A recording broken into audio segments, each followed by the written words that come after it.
মা দেখো তো কে এসছে। আছেন? কে আপনি? আমি এবার ভোটে দাঁড়িয়েছি। আপনারা ভালো আছেন তো সবাই?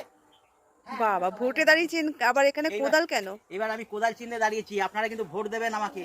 বাড়ি কোনো জায়গায় জঙ্গল নোংরা টোংরা করে রাখবেন না। পরিষ্কার ফিটফাট দেখি কোথায় নোংরা আছে একটু। ও দেখি। ও বাবা, আপনি কেন করছেন? আপনি ভোটে দাঁড়িয়েছেন? হ্যাঁ ভোটে দাঁড়িয়েছি, আপনারা আমাকে ভোট দেবেন। হ্যাঁ কোনো অসুবিধা নেই মা। নমস্কার করি। একটু আমাকে ভালো করে ভোট দিয়ে জয় করবেন। এ আপনি কি করছেন?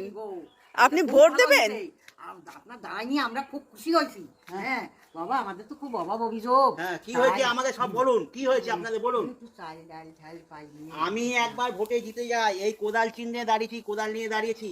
ভোটে জিতে যাই, বস্তায় বস্তায় চাল, বস্তায় বস্তায় ডাল বাড়িতে ভর্তি হয়ে যাবে। কোনো চিন্তা করবেন না, সব ব্যবস্থা করে দেবো। আর কোনো জায়গায় জল টল জমা হলেই আমাকে বলবেন, আমি কোদাল দিয়ে পরিষ্কার করে দেবো। হ্যাঁ এখন আর বসার টাইম নেই, আমি আসি। আপনারা কিন্তু অতি অবশ্যই ভোটটা দিয়ে আমাকে জয় করবেন। এ তো 100 বার দেবো, দেবো না মানে? খুব ভালো, খুব ভালো। ঠিক আছে, ঠিক আছে। আমরা এই আশা ছিল, পূরণ হয়ে গেছে। আপনাদের আশীর্বাদ নিয়ে আমি চললাম। হ্যাঁ ভালো থাকবেন দুজনায়, তিনজন চারজন যা আছেন প্রত্যেকের নাম ভোটে উঠেছে তো? হ্যাঁ, হ্যাঁ। ঠিক আছে, ভোটটা মন দিয়ে দেবেন আমার এই কোদাল চিহ্নেই। আমি আসি।